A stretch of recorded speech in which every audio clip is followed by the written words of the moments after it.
We're going to engage in what I'm going to call an American Indian learning experience this morning, which is an oral tradition. So there was no writing. So no notes. And then tomorrow night, you'll have to stand in front of the tribe and recite everything that you heard tonight from me. That's how they transmitted their oral history. After you do that several times, you develop certain listening skills that we've lost in our culture. The bad news is that the PowerPoint is with all of your instructors. So if there are points that they want you to remember, they will be giving those out to you later. The historical prologue was really cycling as you walked in.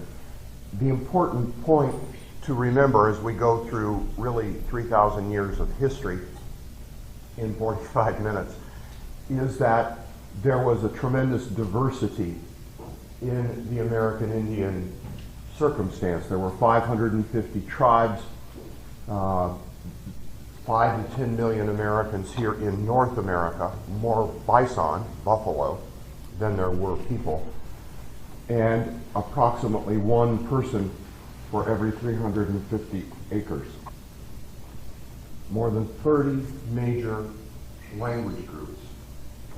So a really remarkable circumstance.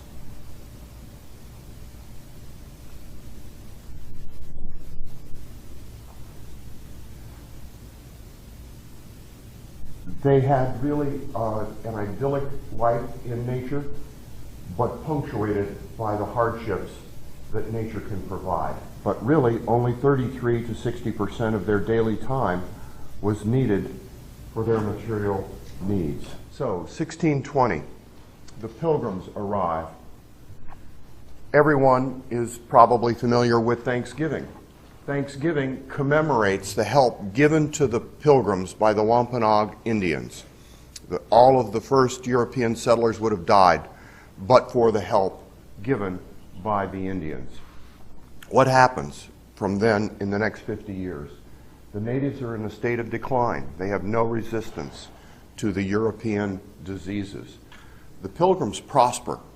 They're doing tremendously well. They expand their settlements.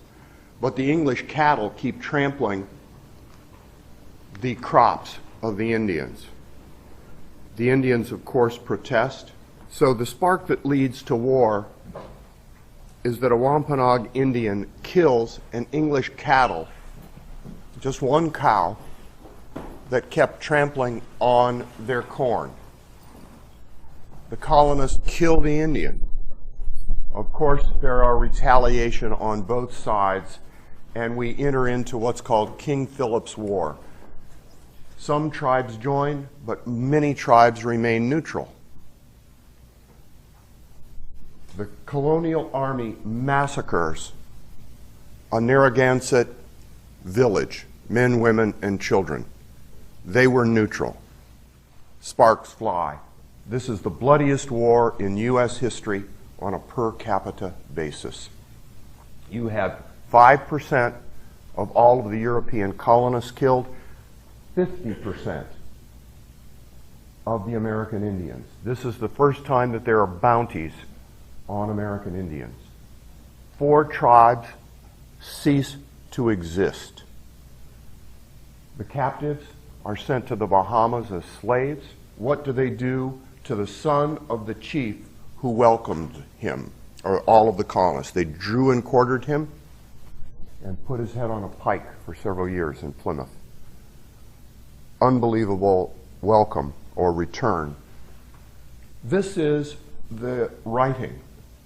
This is a winter count, hide, and this is the way that the annual record was kept for many of the tribes.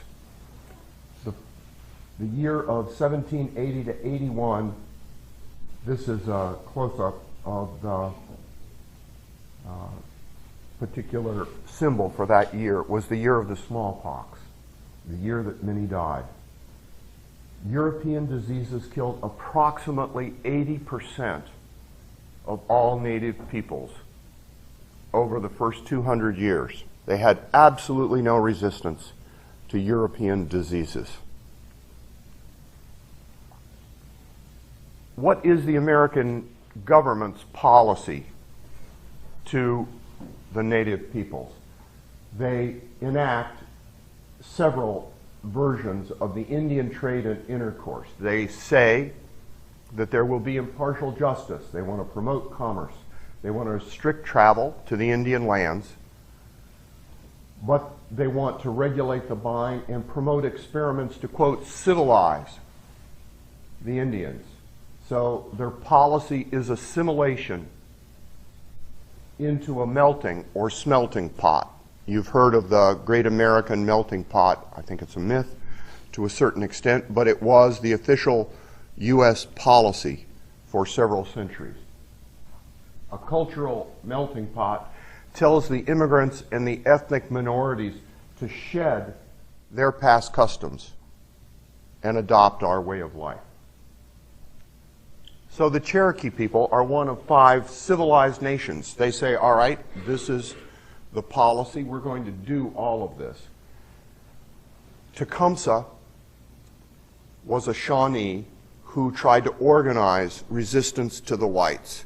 This is really the closest that any Indian comes to mounting an organized resistance to the European settlers. He worked very hard to bring many different tribes together, but the Cherokee stayed loyal to the United States. They said, no, we're not going to join you, Tecumseh. The Cherokee instead, this is a Cherokee home and Cherokee women, they converted their homes. They had a newspaper. They developed their own alphabet. This is the courthouse, and this is the newspaper that they published in North Carolina. They were incredibly prosperous and did everything that the United States government asked of them. And completely, in effect, assimilating into the cultural values of the majority. But the voters covet their lands. So what happens? The Indian Removal Act of 1830. It creates an Indian territory in Oklahoma. It will be forever secure.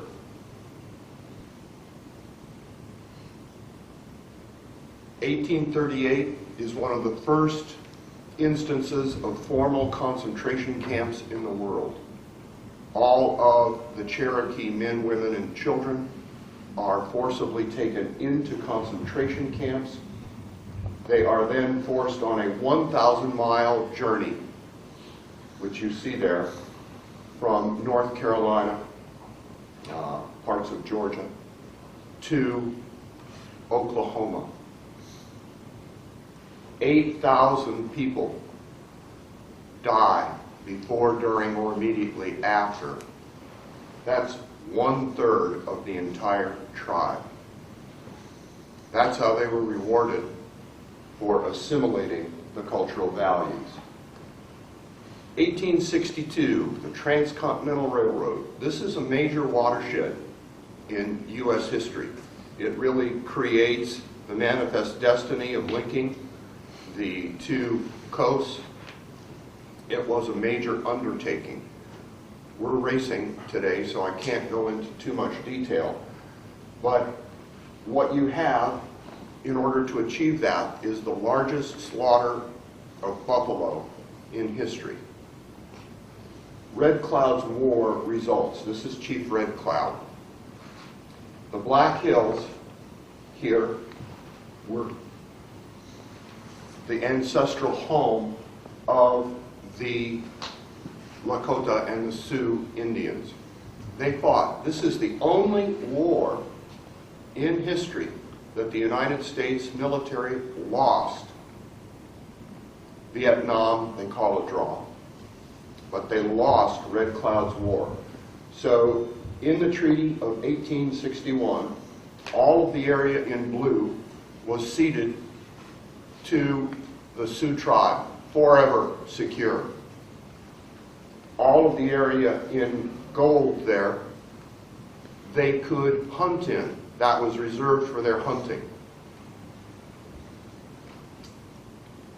This includes all of the Black Hills, and again, their right to hunt in the unceded. So here comes the Transcontinental Railroad right through their, quote, treaty grounds. The railroad allows the transportation of buffalo hides to the eastern markets. The hunters slaughtered the bison, kept only the hides, left their carcasses to rot. The American Indians used every bit of the bison. It really represented the powers of nature, of the earth. They were reliant on the bison, and they were slaughtered. So two things happen. You're taking away the material support of the American Indian culture and bringing an increasing number of settlers to the West. Can't work, can it? So then gold is discovered right in the middle of the Black Hills, which are forever secure to the Sioux people. Then we've got General George Armstrong Custer. This is Two Moons, the Cheyenne, who was the leader of the Cheyenne people at the Battle of the Little Bighorn. The Sioux and the Cheyenne wipe out Custer and the 7th Cavalry. To say that it was a shock to the American people is an understatement.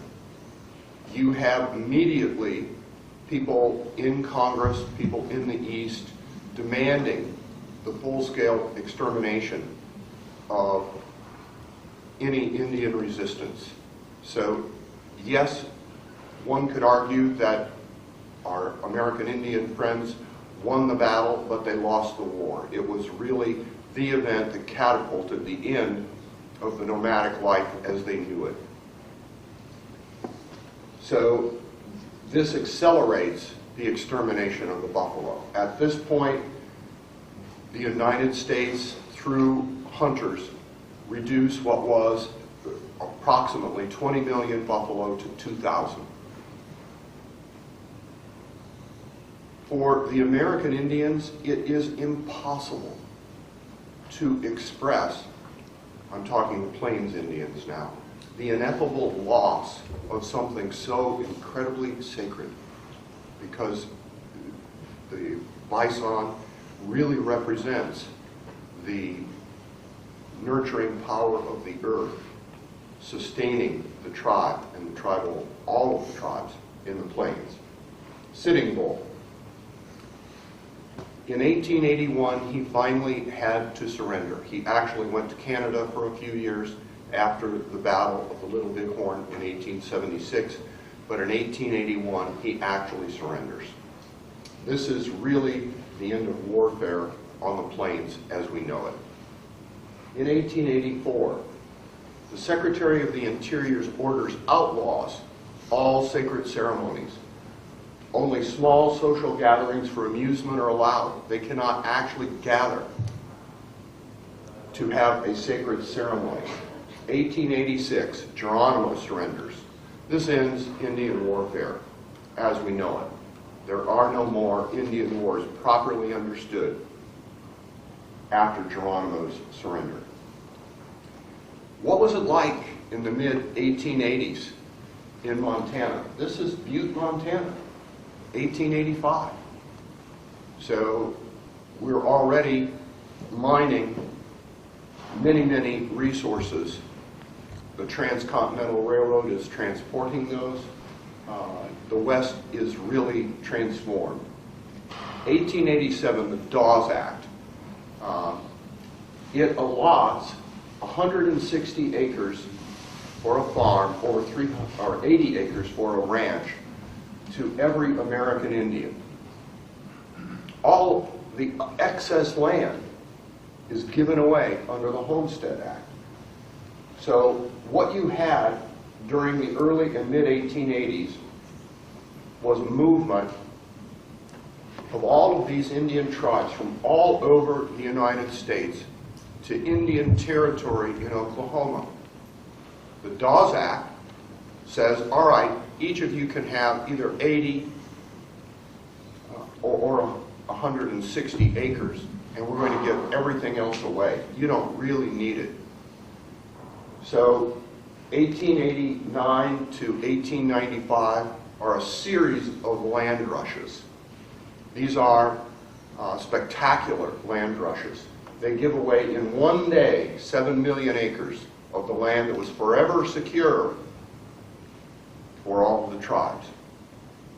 For the Cherokee, forever secure meant 50 years from the time that 1/3 of the tribe died in the Trail of Tears.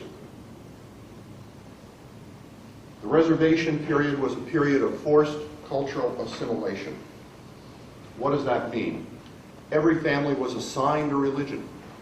It doesn't really matter, they just assigned. This one's Catholic, this one's Protestant, etc. They went through one by one. Their education, the children were forcibly taken away. This was in fact the case with my American Indian mother and father. I was adopted into the Crow tribe, and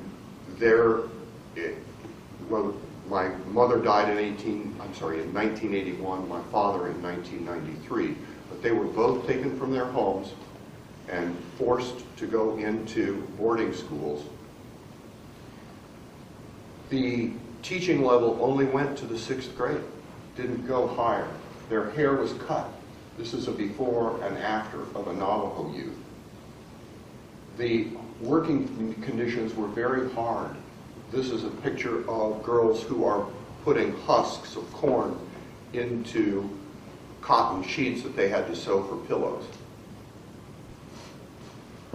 They wear cast-off clothes, no native language. Their mouths were washed out in soap if they were caught speaking native language, and their parents then could not visit them on the weekends. Severe punishments. How did they live? Rations. These are photos of ration days. They often required travel from up to 20 miles away. Imagine, if you've ever been in the West, what it would be like to go over hill and dale, all of the bumps, with a wagon 20 miles in order to receive your rations and then spend a day going home. You'd be lucky if you could get there in one day. They slaughtered live cattle at a ration day when they were available. This was one of the few times that the Indian men could use weapons. The ghost dance religion, you've all heard about it. What we have, this is Kicking Bear, who was the Lakota who went to meet Wovoka, the Paiute, who had this vision. His vision is really very simple. He says, return to your ancestral traditions. Renounce violence. No alcohol. Very simple. And if you do so, the earth will be renewed, and those who believe will be set down on this new earth. 1890. This is Chief Bigfoot's band preparing for a ghost dance ceremony. This was the celebration of this return to ancestral values. Then you have Indian police murdering Sitting Bull on the Standing Rock Reservation in North Dakota.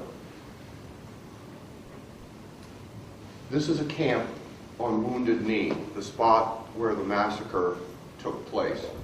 And what you had was the ghost dancers from Bigfoot's band trying to go from Standing Rock Reservation, where Sitting Bull was murdered, to Pine Ridge, where Red Cloud lived. That's all they wanted to do.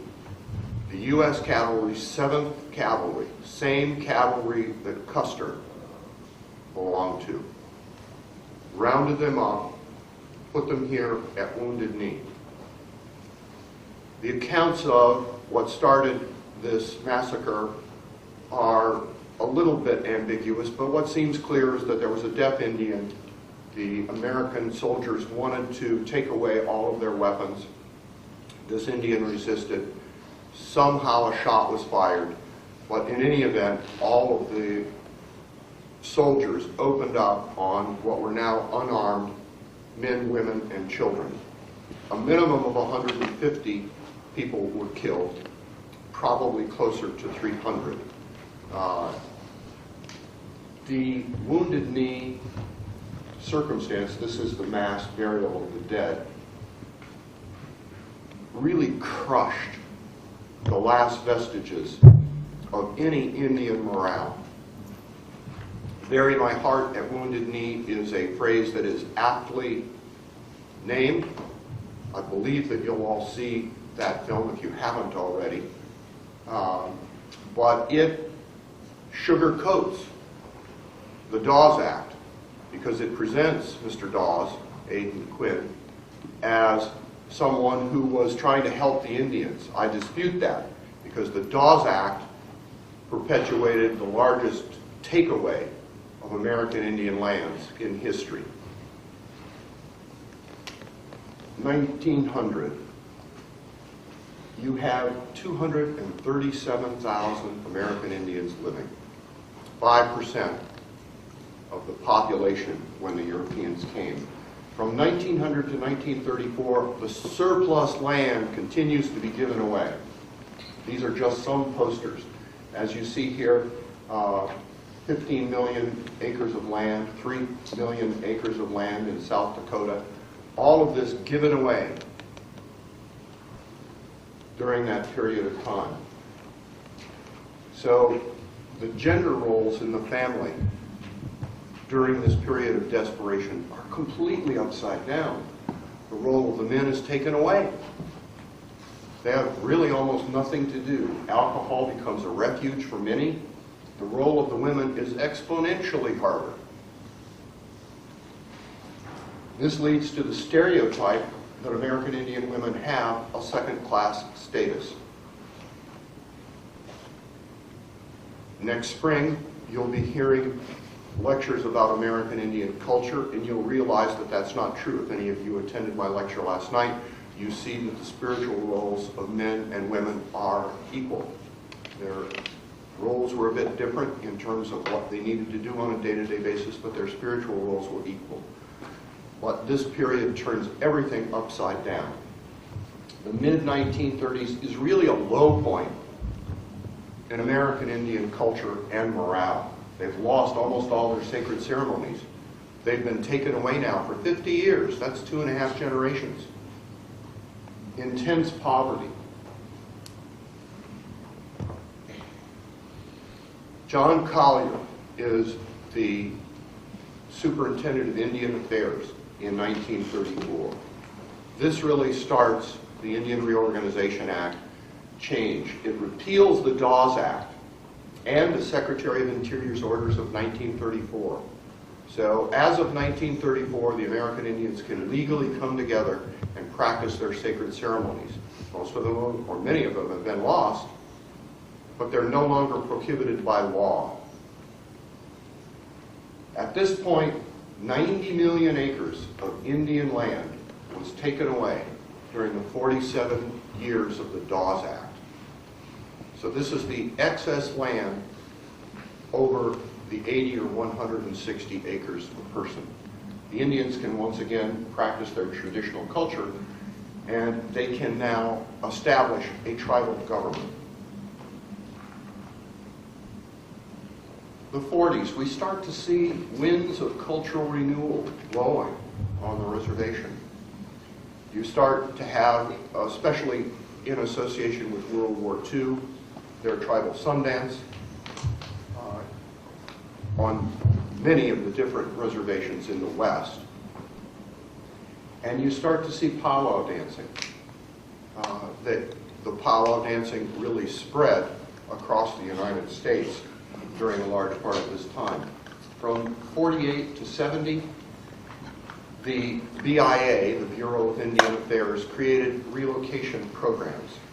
They recruited and tried to place Indians in metropolitan areas. The program had mixed results, but in 59 to 62, the Supreme Court repeatedly supported the Native Treaty of Rights. I'm going to go through these very quickly, but the tribal courts have sovereignty over tribal business. They have now tribal police and courts. And these cases encourage new litigation based on the treaties that were violated. In the 70s, the protests mount to improve Indian health care. A government study shows that over 3% of the American Indian women of childbearing years were sterilized in government hospitals without their informed consent over that just 3-year period. I lived on the reservation in '71. I was told by a close friend of mine that one of her friends had gone to the BIA hospital for an appendix removal, and she was trying to have children and found out 2 years later that she had been sterilized. I didn't believe it. I said, it can't happen. But all of this came out years later. If this happened in just that 3-year period, imagine how many others were forcibly sterilized that we don't know about. In 1970s, you have the emergence of Indian pride. What does that mean? Red power.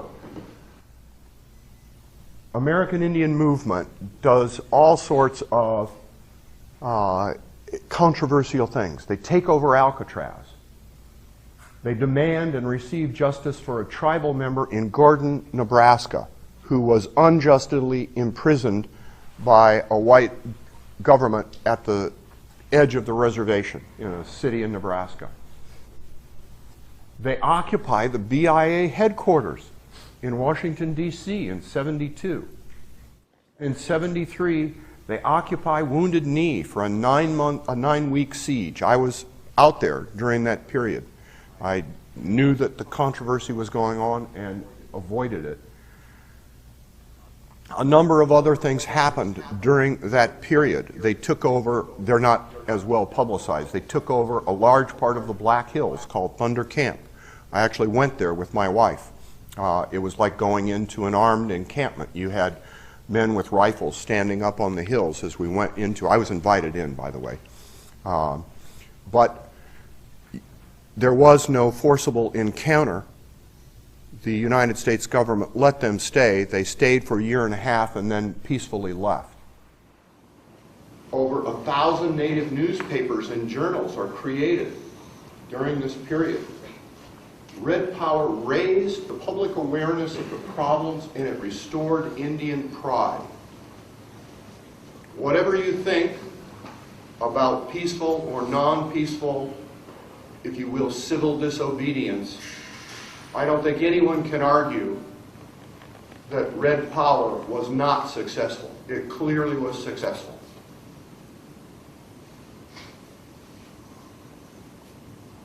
Now the winds start to blow forward.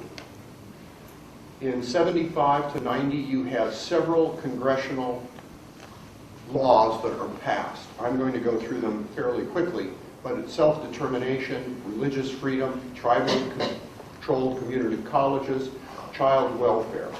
However, over 25% of all Indian children are still in foster care or government boarding schools in 1974. In 1990, you have a repatriation that forces many museums to give back sacred objects to the American Indian tribes if they can prove the origin. The Supreme Court rules in 1980 that the U.S. government illegally took the Black Hills. So what happened? They awarded the Sioux tribe $110 million. They wouldn't give it back. But the tribe refuses. Said, we don't want your money, we want our land. So the money remains in trust. It's almost $900 million right now. What the Sioux tribe won't take it. The case is one of scores of litigation. 92, the congressional committee acknowledges that they somehow misplaced billions of dollars of American Indian money that was in trust. At least 2.4 was unaccounted for in just that 19-year period, not including interest. Billions more were untraceable because the government accounting is so abominable. In 2009, all these problems remain uncorrected. 70s and 80s, there's an explosion of interest in traditional ceremonies. The reservation becomes perceived as a cultural homeland. Multiple sun dances occur on many reservations in the West. Sacred ceremonies everywhere for those who don't have them. There's an irreversible momentum for cultural renewal and pride in their ancestral heritage. You have powwows everywhere over the United States, East Coast, West Coast, everywhere, almost every weekend of the year now. There's also a paradox of patriotism. What do I mean by that? Let's start with 1917 and remember that what we have is the lowest economic group, racial group in the United States. 12,000 men volunteer in the first 6 months. Women join the Red Cross. This is the astonishing figure. $75 for every man, woman, and child of war bonds. In today's number, I mean, it's thousands of dollars per person from the people who are the lowest ethnicity of economic rank, yet the highest group, the highest volunteer rates, twice as many work in defense plants in World War II. The Navajo code talkers, created an unbreakable code in World War II. It is in large part responsible for our intelligence and our ability to communicate without cracking. We cracked, as you know, both the German and the Japanese signal codes. In 2010, the Indians remain the racial group with the highest volunteer service. This is a Sundance with an American Indian flag and the start of a powwow with an American Indian flag in the honor roll. It is astonishing.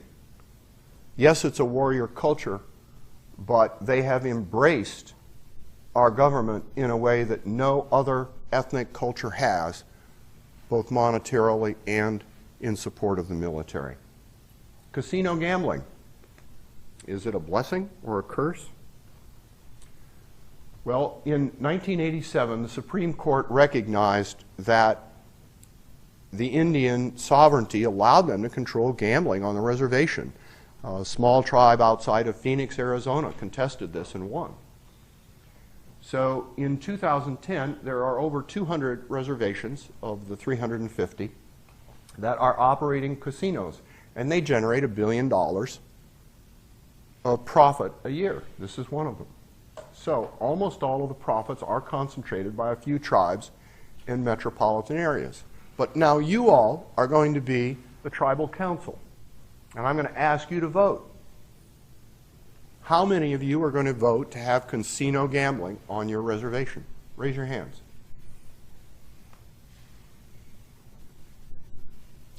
All right, so we're going to have casino gambling, I understand.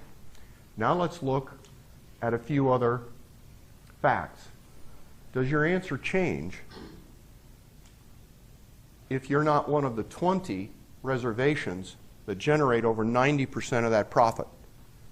Because 90% of that profit is generated on 20 reservations on the coast next to major metropolitan areas. If you're in Glacier, where John was, he's not here, Mr. Magellan was there. Yes, you are here. So look at these cars. These are not affluent people from outside the reservation. Gambling is an addiction. Gambling and the tax revenues that it generates, properly understood, are a form of regressive taxation. What's worse is that with this, it is contrary to the cultural values, and if you're on a remote reservation, you're not going to generate enough revenue to pay for proper counseling for those 10 to 15% of the tribal members who can become addicted to gambling. Now, how many of you are going to vote to have a casino on your remote reservation? There's still tribal gambling in places where it probably shouldn't happen. 2010. What's the circumstance like? It's complex and multidimensional. The health problems are incredible. 60% higher for death, 80% higher in the lower age groups. Alcoholism, much higher. Violent crime is unbelievable, 250% higher. 60% of American Indian women will become victims of violence during their lives. Poverty, 26% below. 6 of the 7 poorest counties in the United States are on Indian reservations in North and South Dakota. A reoccurring problem, no solution in sight. This is a map of American Indian land. These are reservations. In fact, approximately half of the land on these reservations is now outside of Indian control. So 1% of all land in the United States is currently owned by American Indians. The financial desperation is incredible because of the fact that they were forced to sell these lands when they were deeded to them. So we still have semi-autonomous nations, 310 reservations, 202,800,000 people list some degree of American Indian ancestry. Most have mixed heritage. Another 1.6 million say that they are actually mixed, but in fact many of the 2.8 probably are. However, 70% of all American Indians live on or nearby a reservation. Fairly remarkable. 30% live in nearby cities. In 2010, the trust fund litigation was settled. 1.4 million went to the class members. It was less than $2,000 for every member of the plaintiff class. Another 2 million was created as a consolidation fund to buy back fractional interests in land for the tribe, but this doesn't directly benefit anyone. It's just transferring ownership from families that have many heirs to the tribe. And 60 million is for a scholarship program. The government appoints a commission. What are the comments? Well, it took Congress, by the way, over a year to even ratify the treaty. President Obama isn't fully satisfied with it, clearly. Coble, one of the plaintiffs, basically says here that we didn't get what we deserved, but it's the best we could have, and we can't afford to continue doing this as the class starts dying off, and they have mounting attorney fees. American country, Indian Country Today, the largest American Indian newspaper, calls it an insult and an outrage. But I think we have to ask ourselves, has our country repaid the debt that it owes to American Indians? Let's ask another question first, and this is in a way a preview of the visit next spring with our American Indian friends.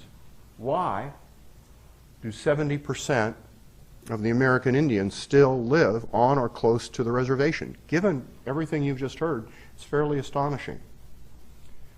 And I think that it has to do with this idea of a cultural homeland. The American Indians talk of living in two worlds, one represented by their traditional culture, another represented by the modern industrialized world.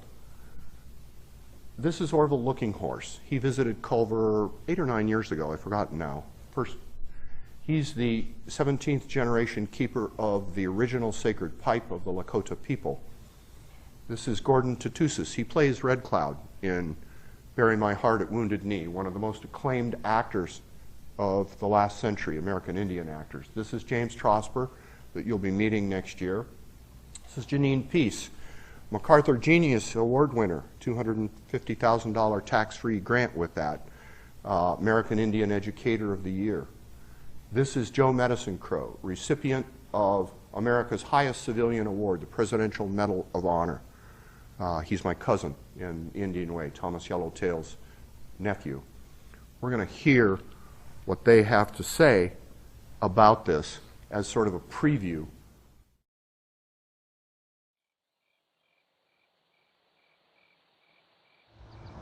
In our American Indian communities, our children are surrounded by wonderful resources.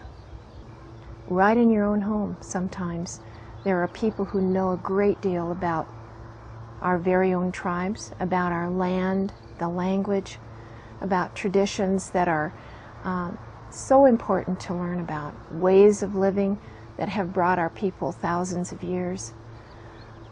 I guess when I talk to my nieces and nephews and my grandchildren, I say, be daring, turn the TV off, take a couple of days break from the cable TV, and listen to your elders.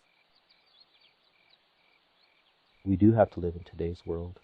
We do have to learn the way that things work in today's world.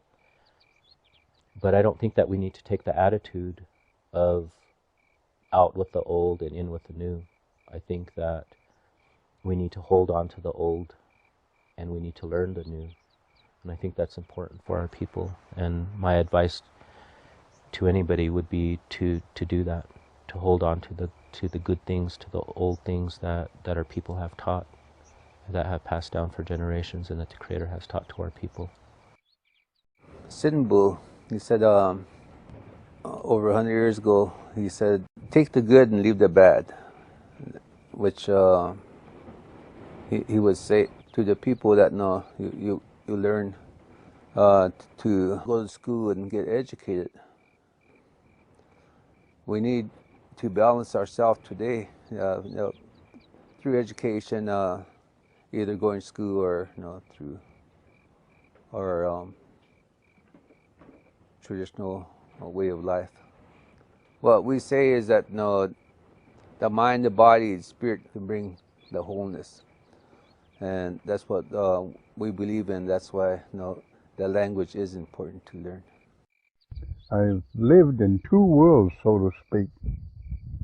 Traditional co-Indian way, I dance, sing, and go to ceremonials and all those things. And at the same time, I live like a modern American.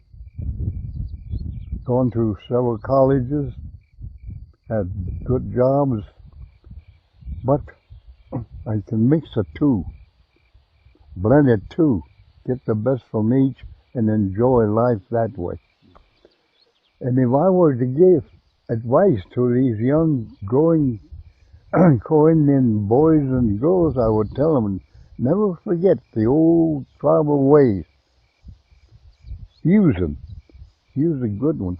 And also, of course, go to school, get a good education, and be able to compete in the white man's world in finding jobs and following a profession. You can blend the two, enjoy a good bicultural way. And that can be done. That would be my advice to these young kids.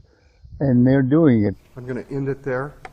As I say, a little bit of a preview of next year. You can, or next spring, you can ask James Trosper a bit more about the American Indian culture. I don't think we have time for questions. If you have a moment.